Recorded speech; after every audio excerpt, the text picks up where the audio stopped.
дуруд тамошобинони оила, инак бахши чақчақшов бо иштироки продюсери шинохтаи кишвар Баҳриддини Сабур манзуратон мегардад. имрӯз мо атрофи фаъолияти худи Баҳриддини Сабур ва клипи ба тозагӣ рӯи навор овардаи ӯ ки бо номи Умираю хеле машҳур аст ҳамсӯҳбат хоҳем гашт. Миноҷон, умираю. Ай накни годорам. Баҳриддини Сабурро ба студияи Навтасии оила хушомадед мегӯем. Ташаккури зиёд, салому дуруд арз мекунем ба ҳама тамошобинон ва подписчикони канали Тозаиҷоди оила. Саломат бошед. Мехостам донам ки чӣ водор сохт ки чунин як клип дар сари Баҳриддини Сабур омад? Агар рости гапро гӯем, аз тоза падид омадани чеҳраи Қадам дар сомонаҳои иҷтимоӣ ман аз ҳамон рӯзи аввал азм доштам, ният доштам ки Қадамро як кори тоза, як кори ҷадиде бикунам ва як суҳбати сари павароте доштам бо Қадами Қурбон. Қадам челленҷ сари паварота. Бидуни иҷозати Мино ман аз Қадам дар дохили мошин автомобил пурсидам ки Қадами Қурбон шумо розӣ ҳастед ки бо Мино як тарона иҷро кунед? Қадам ҳайрон шуд ва ҳатто боварам накард ки ин кор дар ҳақиқатан шудани аст ва гуфт агар Мино розӣ бошад ман розӣ ҳастам. баъд аз ин суҳбати мо бо Қадам боз як ҳафта пас ман бо Мино барномаи Бонуи пурҳунар Universal Lady-ро дар деҳа доштам. Унаҳо уже бачаҳои деҳотӣ гапартофтестиам. ва дар рафти бахши якум ки Мино хамир мекард, ҳамон лаҳза ман тасодуфан аз Мино пурсидам ки Мино ту розӣ ҳастӣ ки бо Қадами Қурбон дуэт бисароӣ? ва Мино гуфт ки чаро не, агар Қадам розӣ шавад. ҳарду хулас гап розигиро додам. ҳар як ҳунармандро бо равияи худаш, бо сабки худаш оҳанг омода кардем ва бо Илҳом Муродов суруд омода шуд. хуласи гап ман сурудро қабул кардам, оҳангро хеле баром писанд омад. қарор додем ки матнро бинависем ва матнро ҳам Орзу Исоев навишта кард. аз рӯзе ки ман оҳангро қабул кардам то рӯзи клип ва танзими клип ҳамагӣ ҳамин кор дар 3 рӯз ба итмом расид.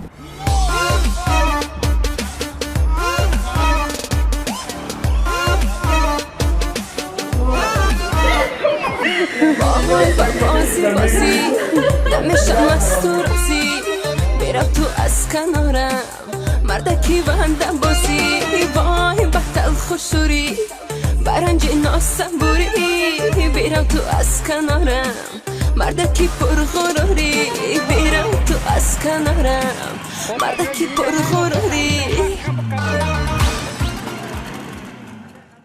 ҳамагон медонанд ки Қадами Қурбонро ба саҳнаи калон ҷонибек Мурод овард. албатта.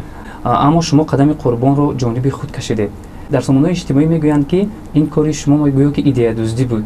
худатон чӣ гуна шарм медиҳед? агар инро мардум идеядуздиам биноманд, ман як чизро мегӯям ки баъд Мино аз куҷо пайдо шуд? Мино ман чизи дигар кардам, ман чизи нав кардам. як идеяи нави худатон буд. идея нав аст. Қадам танҳо набуд, Қадам бо Мино буд, идея нав буд, стайл клип ҳама фикр мекунам чизи нав буд. мефура намефура тайма мешад.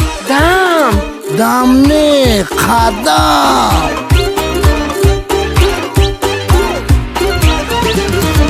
клипе ки шумо ба навор бардоштед дар 3 рӯзана 1 миллион тамошобинро ба худ ҷалб гардонд, вале ҷонибек инро ба фикрам ҷонибек Муродов ман намедонам ки шаҳрномаи расмӣ дорад бо Қадам ё ки надорад. вақте ман Қадамро занг задам, аввал як барномаш кардам ва як челленҷ кардам. агар бидонед флешмоб برون ندوی میگم کوار که خانم یتیم خسته روی شدی نیستن در این جهان دوستی رو جستجو داریم. ما دوست بهرالدین جان مرا خبرگیری بیا نیکی نرود از دل Қадам هرگز.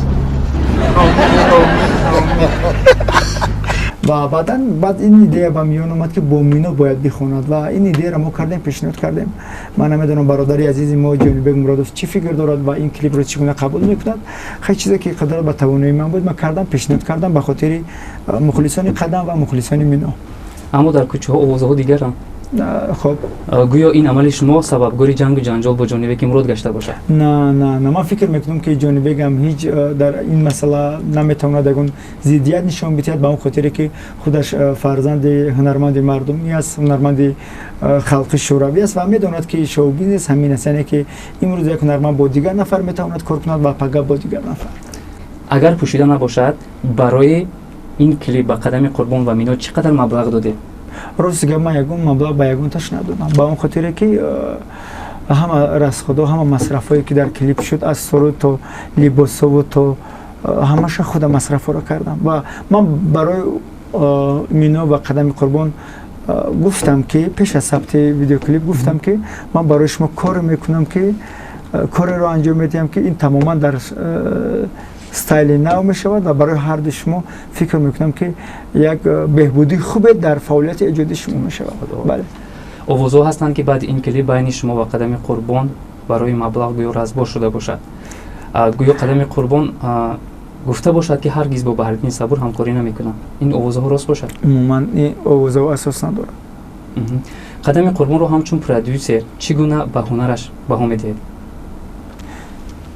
پرودوسر همه وقت طلبات مردم نگاه میکند، یعنی که مردم نیازی مردم به کدام سبک به چی است و امروز که قدم قربان یک از سرتماشابین ترین چهره های سامانه های اجتماعی گشته است و به هنرش همچون یک سراینده حجو سرا مسکوی بهای خوب میده. با نظر تو از پسی اسب و من از پسی وای.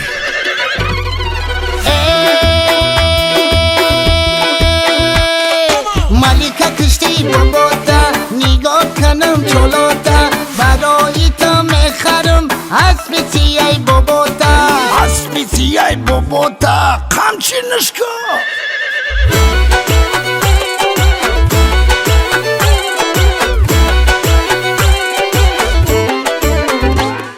تشکر. میگویند که پرودوسری فرزانه خورشید شده، مبارک باشد. تشکر زیاد، همکاریمون با خانم فرزانه خیلی خوب است. دلاور او رو مشهور کرد مگر او رو از نون دهانش محروم ساخته؟ نه، امروز فرزانه هم با دلاور فعالیت میکند هم با من. از رقابت با دلاور نمیترسی؟ عموما من از یگان رقابت نمیترسم در زندگی.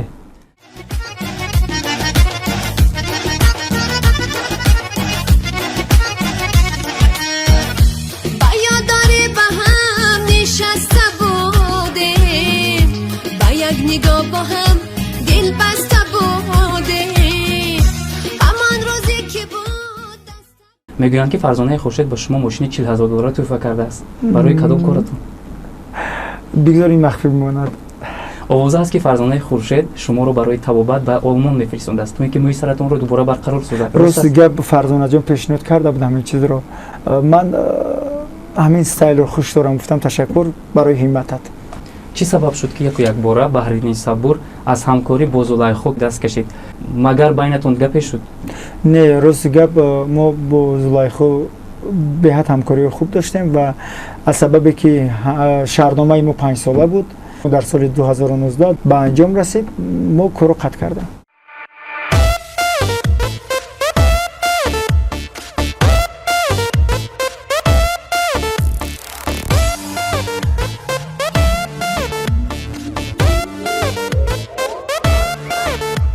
فرق بین فرزانه و زلیخا در چی میبینید؟ هر دو بهترین هنرمند، بهترین شخصن. سلامت باشید. اویلا سال 2008 در کاخ بربط لایحه‌ای را راه‌اندازی نموده بود که با نام ستاره عیسی که تا امروز الکی در زبان مردم است. این لایحه در کاخ بربط با یک شهامت خیلی خوبه در سطح بلند گذاشته بود و واقعا تا امروز در همون سطح برنامه‌های موسیقی تهیه شدن خیلی کم به چشم میرسد و اگر بگم که شاید نبود هم اشتباه نمیشود. درخشان در سما ستاره عیسی، درخشان بر ما ستاره عیسی، با چشم روشنی دنیا همیشه چو شمس در جلا ستاره عیسی، با صبح رهنما ستاره عیسی، با شام نور فضا ستاره عیسی. آیا تو امروز یگان پروژه غیر دولتی راه‌اندازی شده است که مثل ستاره عیسی شما رو مشهور کرده باشد؟ عموما کاری شما رو مشهور ساخته باشد؟ من سال 2015 سال 2016 17 18 19 و طول 5 سال می شود که برنامه‌های سالینوی کراسنای دروشکا راهروی سرخ میگویند با اشتراک درخشانترین ستاره‌های کشور و میکنم راه اندازی میکنم که این علاقه در میان مردم هم علاقه همه میدونند. شما مؤلف یک چند لایه‌هایی هستید که امروز در جامعه ما نفوذ پیدا کرده‌اند. میخواستم بدونم که ستاره‌ها برای هر یک برنامه شما مبلغ داده وارد میشوند. بسیار سوالی با مورد. ستاره‌ها پول نمیدهند. ستاره‌ها رو ما دعوت میکنم و مصرف خودی برنامه همه وقت برداشت خودی من است. بله پول نمیدهند. اگر یگون نفر شخص همه کلی یگون همت کنه یگون نواربادرو یگون پول بدهد میدهد ندهد هم ما خفه نیستیم زید نیستیم زیاد هم نشانه میتیم. سرآینده‌های جوان میگویند که بهرالدین صبور از ما مبلغ کلان طلب میکند. هنرمندی که نو قدم‌های اولین خود رو میگذارد در شاهراه صنعت نزد من وقتی که میآیند من وقتی که شناس میشوم اگر واقعا هم همه ارزنده باشد هنر داشته باشد به خدا قسم زیاد شدگی که من مبلغی ورا даже حتی مبلغی ورا با نوبت نگرفته بسیار دستگیری کردیم. بسیار هنرمندانی که امروز مثلا در سمای استراد تاجیک میدرخشند بیشتر ایشان رو کلیپ هایی که کارهایی که ما انجام دادیم همون چیزا با مردم معرفی کردیم. شناسنامه ایشان کارهای ما بودن شاید بعضی ما با کلام میگیرن نمیگیرن این برای ما مهمیت هم نداره برای که ما همچون یک پرودیوسر همچون یک کارگردان سهم خود رو در هنر همه آدم گذاشتیم. میخواستم بدونم که با سرآینده‌ها کار کردن به شما چی میدهد؟ مقصد هستن سرآینده زن‌هایی که با ناز و کرشمه میتوانند که دلتون رو مثلا سیاه گردونن یا که ناز و نوز کنن. شما چه زبانی آنها رو میابید که با پروژه‌تون جلب راست دیگه ما همکاری با سرآیندگان ما هیچ وقت با دنبال یگون هنرمندی هم حرکت نکردم که بیا با من همکاری کنی یا که بیا همکاری کنیم و همه وقت خودی هنرمندا پیشنهاد میکنن من همکاری میکنم و من هیچ وقت برای خودم اجازه نمیدیم که همون ناز و اشتیا و همون خاراکترایی که در دیگران نشون میدن هنرمندان همون رو در من نشون میدن برای اینکه پرینسیپ‌های کاری من دیگر است جدی‌تر و خاص با کار و فعالیت خودم. جنگ بهرالدین تو امروز با یگان سراینده بودگی بله میگفتید آشکارا که مقصد این صحبت برنامه ما چخ شو هست ما میخواستیم که همه چی آشکارا بیان بگرده. نفهمی ها اصلا میشم بعد میدونید رستم جون همه چیز ما میخوام بیان کنم و همه چیز بسیار یک چیزی خوب میشود. من از این چیز بسیار ناراحت میشم و بسیار افسوس میخورم که نمیدونم برای چی نمیدونم چرا هنرمندان ما سرآیندگان خودشون با خودشون سازش نمیکنن خودشون با خودشون موافق همکاری دوستی ندارن. از همین چیز من به حد ناراحت هستم. من وقتی با یک نفرش فعالیت میکنم نفر دیگرش خفه میشود میرنجد. من میخوام که من حتی زیاد بود از حالاتایی که هنرمندا رو با هم آوردگی هستم سر یک سفره دعوت کردگی هستم تا بشینن صحبت کنن همکاری کنن دوستی کنن و یگونه چیزی که اگر تو امروز مناسبت مرا با یک نفر هنرمند اگر ویران کرده باشد اینم مناسبت خودی همونا بودگیه. همچون پرودیوسر میگفتید که در تاجیکستان شو بیزنس هست؟ نه در تاجیکستان شو بیزنس وجود ندارد. شو بیزنس تاجیک چی است؟ فقط توی سر از جانب توی به دست آوردن پول آوردن. برای راه یافتن به شو بیزنس جهانی باید سرآینده‌ها چیکار کنن؟ مهمتر از همه موسیقی بقوت آرانژировки بقوت تنظیم موسیقی میگن همین چیز باید در سطح بین المللی جوابگو باشد. صدا در جای اول نیست و البته ویدیو کلیپ کیها میتوانند برد کنن و کیها علاقه برد کردن؟ همون نفر استعداد خوب داره همون نفر میتونه موفق شود که در استعداد خودش مصرف میکند. برد کرده هم موفق شده زیادن و یکی از شعرهای بسیارم موفق گشته در صحنه هنری تاجیک شبنم سوریا است. باز نگینه منقل و فردانه خورشید نیز البته دارد در چندین جایزه‌های بیگ اپل ورس است. زلیخا هم البته استعدادهای خیلی زیاد داریم فقط اونا رو پیشنهاد کردن در کار. چرا صدرالدین رو نام نمیبرید؟ مگر با صدرالدین گپتون گریخته است؟ بخشش از صدرالدین فراموش کردم. صدرالدین که این صدرالدین نیز امروز در دولت امریکا یعنی که زیست استقامت میکند و اون نیز البته موفق شده است. ما شنیدیم که بهرالدین صبور روزهای نزدیک یک چهره رو معرفی می‌سازد که در صنعت تاجیک شهرت با نفوذ را مثلا به دست می‌برد و در یک مدت کوتاه در دل مخلصانش جای می‌یابد. این خانم امید کی دارم باشد؟ انشالله. این بله خانم کی باشد؟ این یک چهره نو با نام زکی است که همگی 18 سال دارد. واقعا استعدادش با گفتن نمیشود. یک استعداد خیلی عجیب دارد و با شما توصیه میدم که حتما در چقچق شو او را دعوت کنید و برای شما زنده بستر و شما شاهد شوید و امیدوارم که زکی میتواند که در یک مدت خیلی کوتاه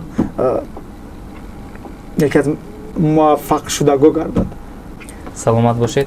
بسیار یک صحبت جالب و دقت جلب کننده بود. خیلی مینادار هستیم که دعوت ما رو پذیرفته، سخنی ما رو نشکسته مهمان ما گشتید. تشکر زیاد. تشکر زیاد. اگر یگان اشتباهی باشد معذرت میخوام. این آخرین صحبت ما با چهره‌های سند نیست. ما رو پیگیری نمایید.